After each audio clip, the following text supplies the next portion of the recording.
Peace. Assalamu alaikum. Hotep. Grand Rising. Shalom. All that. How y'all doing on this foggy morning? I'm on my way to finish up a project. I'm remodeling a house. I'm on the floors now. I'm almost finished. Probably got about 2 or 3 more days worth of work. And that project will be complete. And that's money in the bank.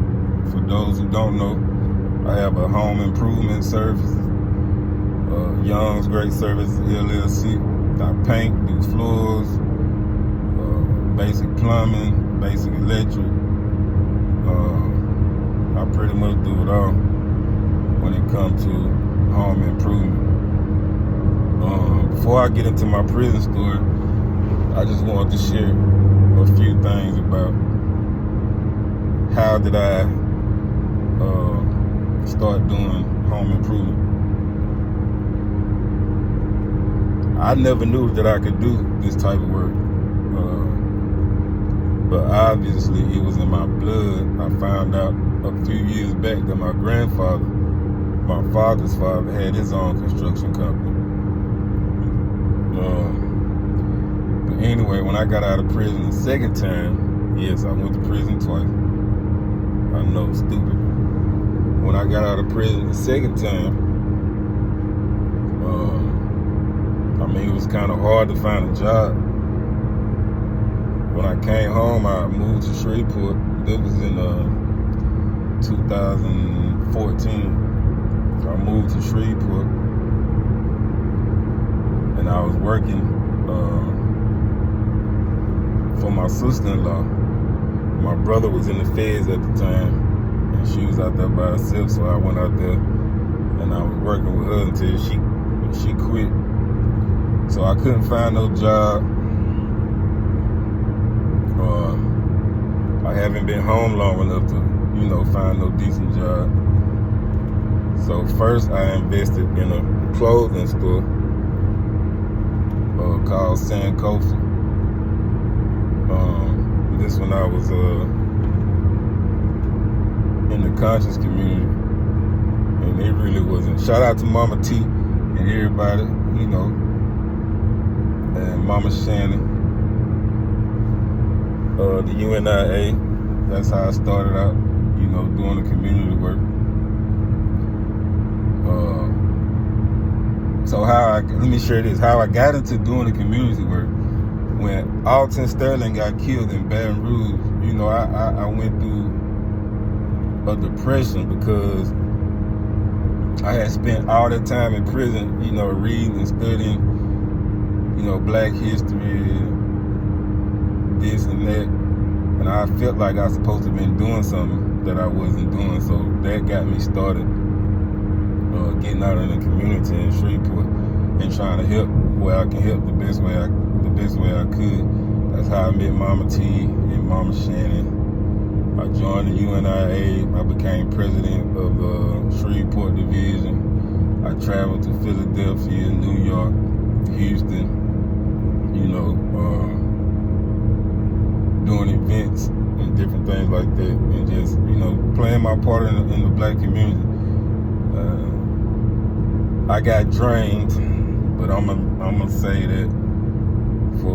that story for another time. And I ended up joining the Nation of Islam a few years later. And a lot of people don't know that, the conscious community, once I joined the Nation of Islam, people talking like he flip-flopping. How you gonna go from the UNIA to the Nation of Islam? Man, this is not gang banging. These organizations don't gang. They're not gang banging.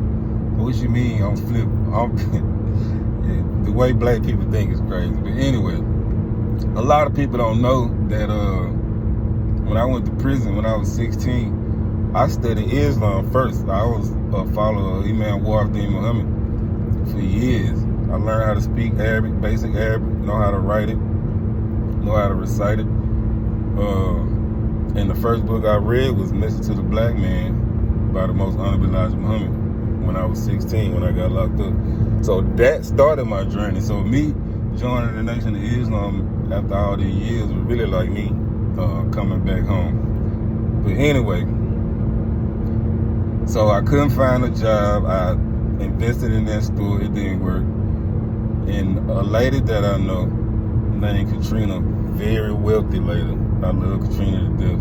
You know, some wealthy black people in Shreveport. Shreveport is built on entrepreneurship. I miss Shreveport. I love Shreveport. But anyway, you know, she was real helpful. And she asked me, could I paint? I told her, yeah, but I really didn't know how.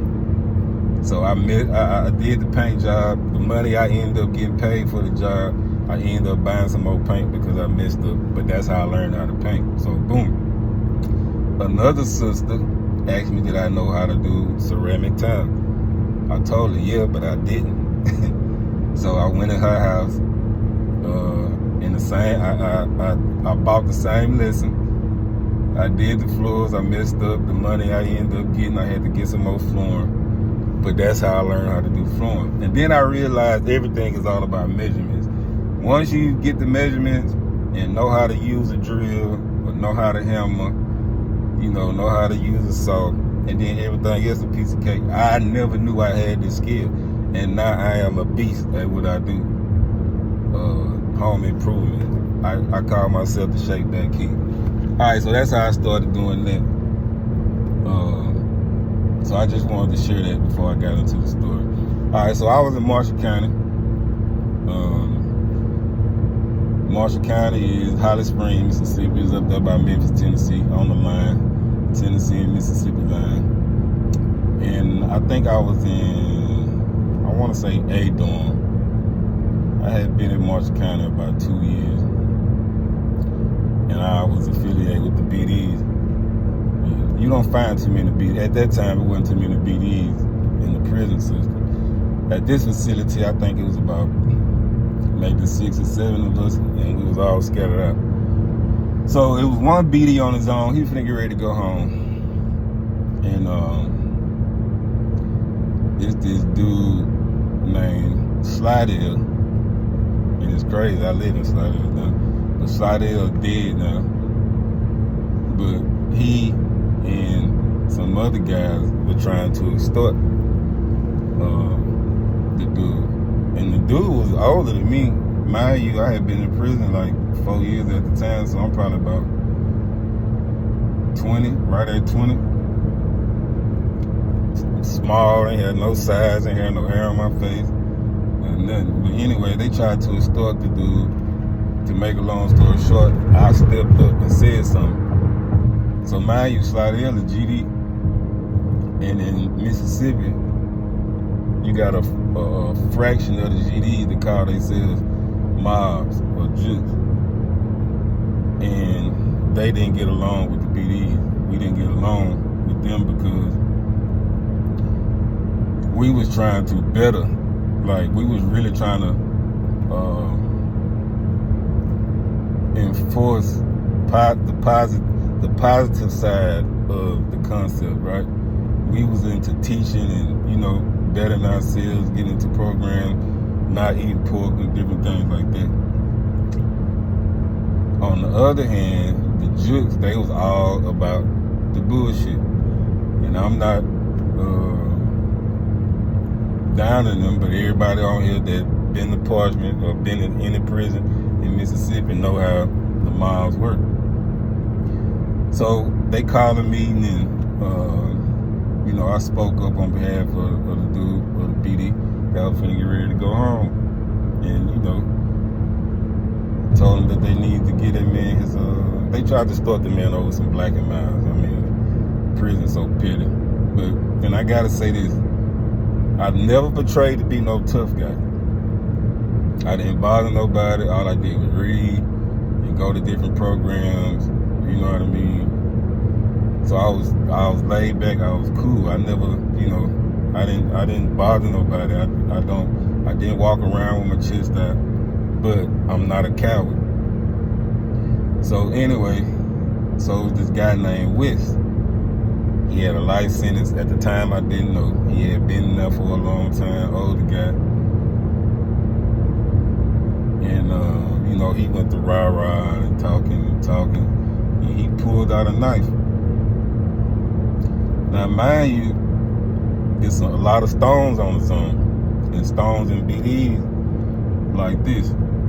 So, I seen the stones, they was ready to ride. But again, I'm not a coward. Me thinking back now, I was real stupid.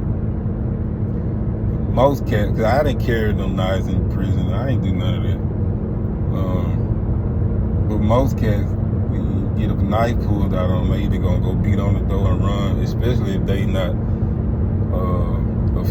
GD or a vice lord, because that's the most dominant gangs or organizations in the prison system.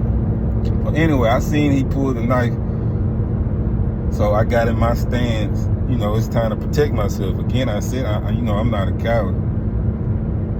I should have handled the situation a little different, but it is what it is. But anyway, so he pulled a knife, and I can tell by the way he was holding it that he really didn't know how to, he really didn't know how to use no knife. So everything happened so fast, and he swung. And had he to stab me, he probably would have hit me in my heart. But my reflexes were so fast, he just nipped me, cut me across the chest. And when he swung, I swung. And right hand to God, I swear to God. When I hit him, he dropped the knife, and you should have seen the look on his face. So I'm sharing this story not to boast about it. I'm sharing the story to say,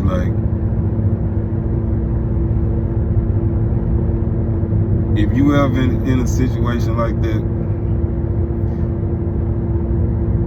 what's gonna happen, But the best thing to do is not panic.